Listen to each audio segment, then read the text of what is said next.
Hi friends, நான் உங்கள் Rajasekar from PR walks and talks. இது நம்ம யூடியூப் சேனல். நம்ம சேனல்லேருந்து போடக்கூடிய எல்லா கதைகளையும் நீங்கள் கேட்கணும் அப்படின்னா சப்ஸ்கிரைப் பண்ணிவிடுங்க. அப்போ தான் நம்ம சேனல்லேருந்து போடக்கூடிய ஒரு வீடியோஸ் கூட மிஸ் ஆகாமல் உங்களுக்கு வந்துடும். நீங்கள் அதில் இருக்கக்கூடிய கதைகள் எல்லாமே நீங்கள் கேட்டுக்கலாம். ஓகேவா? ஸோ அதே நேரத்தில் உங்கள் ஃப்ரெண்ட்ஸுக்கு ஷேர் பண்ணுங்கள், லைக் பண்ணிவிடுங்க. இந்த வீடியோவில் இருக்கக்கூடிய கதையை கேட்டுட்டு கமெண்ட் பண்ணுங்கள். ஸோ இந்த வீடியோவில் கேட்கக்கூடிய கதை திரு சுஜாதா அவர்கள் எழுதின காலை எழுந்தவுடன் கொலை அப்படிங்கிற ஒரு கிரைம் சிறுகதை தான் கேட்க போகிறோம். கேட்கலாமா? சுஜாதாவின் காலை எழுந்தவுடன் கொலை, ஒரு கிரைம் சிறுகதை. ஜனார்த்தன் ராவ் அதிகாலை நடைபயில பார்க்குக்கு சென்றபோது அந்த உடலை பார்த்தார். முதலில் யாரோ தூங்குகிறார்கள் என்று நினைத்தார். ராத்திரி பார்க்கை மூடுவதற்கு முன் வந்து படுத்திருப்பான் என்று எண்ணினார். ஆனால் அவன் குறுக்கு வாட்டில் ஒரு கோணத்தில் படுத்திருந்தது அநியற்கையாக இருந்தது. படுத்திருந்தது என்பதை விட கிடந்தது என்பதே பொருத்தம். மெல்ல தன் வாக்கிங் ஸ்டிக்கால் அவனை சீண்டி, பாருப்பா, எழுந்திரு, விடிஞ்சாச்சு, மிஸ்டர் மிஸ்டர் என்று சொல்லி பார்க்க அவன் அல்லது அது அப்படியே கிடக்க சற்று துணிச்சலுடன் குனிந்து அவனை எழுப்பும் நோக்கத்துடன் கையை தொட சில் என்று ஐஸ் போல இருந்தது. பார்க்கில் பாதை நடுவில் ஒரு உடல். ராவ் தன் நடையை ரத்து செய்துவிட்டு விரைவில் வீடு திரும்பும் நோக்கத்துடன் திசை மாற எதிரே அவர் நடை நண்பர்கள் கோபால், நரசிம்மாச்சாரி, கதிர்வேல் மூவரும் அரை டிராயருடன் ஓடி வந்து கொண்டிருந்தனர். நரசிம்மா, அங்க போகாத. ஏன் ஜனா? பொணம் கிடக்குது அங்க. மூவரும் பிரேக் போட்டது போல நின்றனர். பொணமா? உயிர் இல்லையா? என்ன அபத்தமான கேள்விப்பா இது. பொணம்னா உயிர் இருக்குமா? வாங்க பார்க்கலாம் என்றார் கதிர்வேலன். நான் பார்த்தாச்சு, நான் போறேன் வீட்டுக்கு. இரு ஜனா, போயிடாத. இல்லப்பா, ஜோலி இருக்கு எனக்கு. போலீஸுக்கு சொல்ல வேண்டாமா? நீ தானே முதல்ல பார்த்த. வேண்டாம்ப்பா, அப்புறம் அவ நம்ம மேல சந்தேகப்படுவா. இல்லைன்னா தான் சந்தேகப்படுவா. நீ போகாத. மூவரில் கதிரேசன் தைரியசாலி. அவர் அரசாங்க சர்ஜனாக இருந்து ரிட்டையர் ஆனவர். கிட்டே போய் குனிந்து மார்பில் கை வைத்து பார்த்தார்.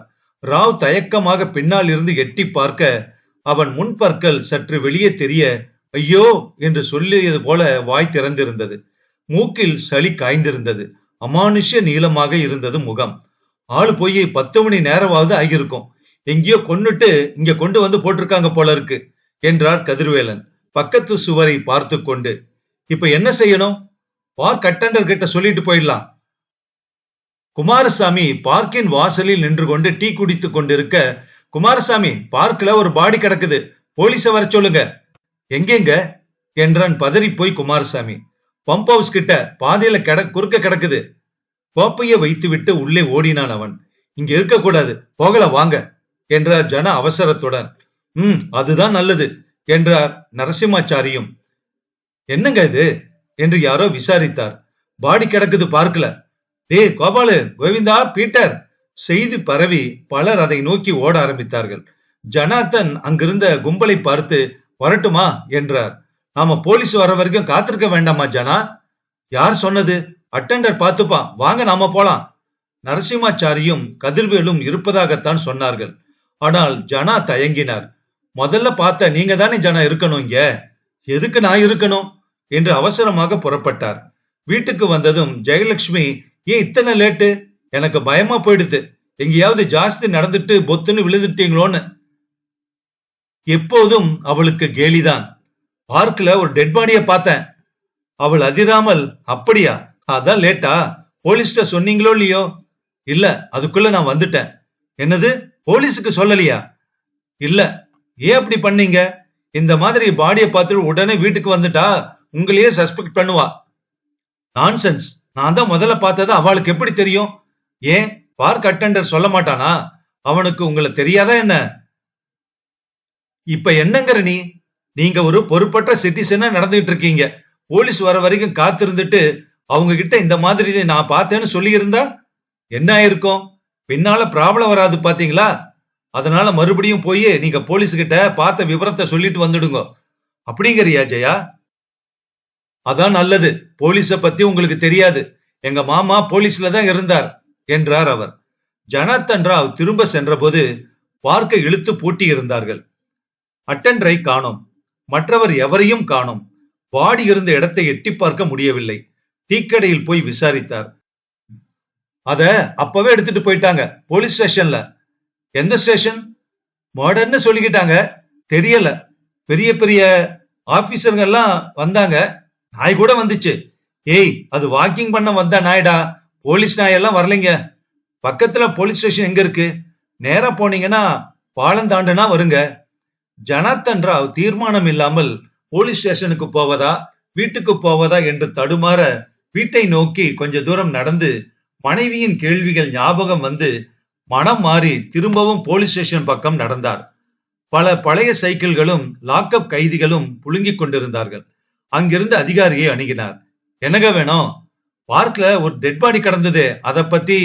எந்த பார்க்கு? அதான் நேராப்ப போனா பாலம் தாண்டி வருமே. அத முதல்ல பார்த்தவங்கிற முறையில நான் வாக் போயிருந்தப்போ. என்னாச்சு? நீங்க என்ன சொல்றீங்க? காலையில வாக் போனானா அப்ப என்ன ஆச்சுன்னா குறுக்க. இருக்கட்டும், அதுக்கு என்ன சார்? பாடிய பார்த்தேன். சரி, பாத்தீங்க. அது இங்கதான் கொண்டு வந்திருக்கணும் அப்படின்னு யார் சொன்னாங்க? பார்க்ல அட்டெண்டர பக்கத்துல டீ கடையில. அந்த பார்க்கு நம்ம அண்டர்ல வராதுங்க. அதுக்கு நேரா போனீங்கன்னா சிக்னல் தாண்டி போலீஸ் ஸ்டேஷன் இருக்குது பாருங்க, அங்கதான் எடுத்து போயிருக்கணும். அவங்கதான் வந்திருப்பாங்க. நீங்க அங்க போங்க. இது முக்கியமா டிராபிக் சப்டிவிஷனுங்க. அவர் முயற்சியை கைவிட்டு விட்டு வீட்டுக்கு திரும்பிய போது, என்ன சொல்லிட்டீங்களோ இல்லையோ, இனிமே நிம்மதி என்றாள் ஜெயலட்சுமி. சொல்லல, எங்கேயோ கொண்டு போயிட்டாங்க. எந்த போலீஸ் ஸ்டேஷனே தெரியல. போலீஸ் ஸ்டேஷன் தெரியலையா? தெரியலங்கிறேன். கேட்டா சொல்றா. அது டிராபிக் சப்டிவிஷனை சேர்ந்ததான். சரியா விசாரிக்கல நீங்க. ரொம்ப சிம்பிளா இருக்கிற விஷயத்த நீங்க காம்ப்ளிகேட் பண்றீங்க என்றால் அவள் முகத்தில் குற்றச்சாட்டு பெரிதாக தெரிந்தது. ஜனாவுக்கு கோபம் வந்து, என்ன நினைச்சுட்டு இருக்க? நீயே போலீஸ் ஸ்டேஷன் அதிகாரி மாதிரி கிளாஸ் கொஸ்டின் பண்ற? நான் என்ன சொல்லிட்டேன்? உங்க கடமையை செய்யலன்னுட்டு தானே? செய்யல. சரி, அதுக்கு என்ன? இப்ப அனாவசியமா உங்க மேல சந்தேகம் வந்து வக்கீல் வந்து அவ உங்களை கோர்ட்டுக்கு இழுத்து எதுக்கு இதெல்லாம்? இப்ப கூட ஒன்னும் லேட் ஆயிடல. நீங்க நேரா போய் விஷயத்த கரெக்டா போலீஸ் ஸ்டேஷனை கண்டுபிடிச்சு ஷட் அப் என்று அடக்கினார் அவர். ஆமா, என் மேல பாயுங்கோ. உண்மையை சொன்னா கோபம் வர்றது எல்லோருக்கும். நிறுத்து. நான் நிறுத்துறேன். எனக்கு என்ன? உங்களை தேடிட்டு நிச்சயம் அவ வரப்போறா. அப்ப நான் சொன்னது சரியா தப்பான்னு தெரியும் என்றாள் அவள். வரமாட்டா, மாட்டா. வருவா, நிச்சயம் வருவா. அவளை அப்படியே கழுத்தை நெரித்து பார்க்கில் போட்டு விடலாம் என்கிற ரௌத்திரம் அவரிடம் எழுந்தது. அதே சமயம் தன் பகுத்தறிவற்ற கோபத்தை பற்றியும் சினம் எழுந்தது. பாரு, எஸ்ஏ டிவிஷன் எனக்கு இருக்கிற உரிமையை யாரும் பறிக்க முடியாது.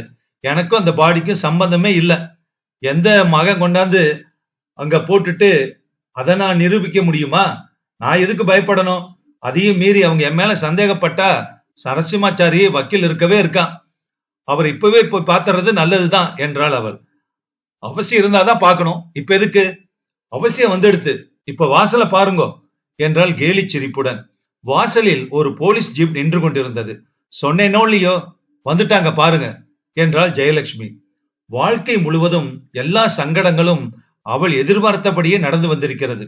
சொல்லி தொலைத்தால் நடந்து தீரும். அப்பேற்பட்ட கரி நாக்கு அது. போலீஸ் வர வரைக்கும் காத்துட்டு இருந்துட்டு ஒரு ஸ்டேட்மெண்ட் கொடுத்துட்டு வந்திருந்தா எவ்வளவு சிம்பிளான விஷயத்தை எத்தனை குழப்பிட்டீங்க பாருங்க. சுமார். அந்த இன்ஸ்பெக்டர் விசாரித்து விட்டு கதவை அணுகி குச்சியால் கதவில் தட்ட, போய் திறங்கோ, நீங்க தான் பதில் சொல்லணும். கதவை திறந்த போது அரசாங்க சீருடையின் விரைப்பும் மீசையின் முறுக்கும் இன்ஸ்பெக்டரின் ஆரோக்கியமான இளமை தோற்றமும் ஜனாவை அச்சுறுத்தன. மிஸ்டர் ஜனார்த்தன் ராவ்? ஆமா, நான் தான். நரசிம்மாச்சாரின்னு ஒருத்தர் தான் இந்த விலாசம் கொடுத்தார். காலையில ஒரு பாடி கிடந்தது பாருங்க, பார்க்கல? ஆமா, வந்து நான் என்ன ஆச்சுன்னா, எனக்கு அர்ஜென்டா ஒரு கார் இருந்ததால உடனே வர முடியாம போச்சு. I made an honest attempt to come to the police station. அந்த இன்ஸ்பெக்டர் ஜனா சொல்வதை புன்னகையுடன் கொஞ்சம் கூட நம்பவில்லை போல கேட்டுக்கொண்டிருந்து விட்டு, சார், பார்க்ல டெட் பாடியை நான் தான் விசாரிச்சேன். அப்ப பேசிக்கிட்டு இருந்தப்ப நரசிம்மாச்சாரிங்கிறவர் சொன்னார், இந்த வீட்டுல மாடி போர்ஷன் காலியா இருக்கிறதா, அத பத்தி விசாரிக்க தான் இப்ப வந்தேன். அப்ப அந்த பணம், பார்க்ல கிடந்த பணம் அனாத பணங்க. அது ஒன்னும் ப்ராப்ளம் இல்ல, மார்ச் வரைக்கும் அனுப்பிச்சிட்டோம். ஜனார்த்தன் எதற்காக கண்ணீர் விட்டார் என்பது இன்ஸ்பெக்டருக்கு புரியவில்லை. சுஜாதா அவர்கள் எழுதிய காலை எழுந்தவுடன் கொலை கிரைம் சிறுகதை முற்றும். எப்பவுமே அவரு சிறுகதையில அவரோட கதையில இருக்கிற மாதிரி அருமையான ஒரு ட்விஸ்ட் நாம் எதிர்பார்த்திருக்கவே முடியாது. ஏதோ அவரை பத்தி விசாரிக்க என்கொயரி பண்ணதான் வந்திருக்காங்க போலீஸ் நம்ம நினைச்சோம். எந்த ஒரு அற்புதமான ஒரு ட்விஸ்ட் பாருங்க. சோ கதை எப்படி இருக்குங்கிறத கமெண்ட் பாக்ஸ்ல சொல்லுங்க. இன்னொரு கதையில கேட்கலாம். நன்றி.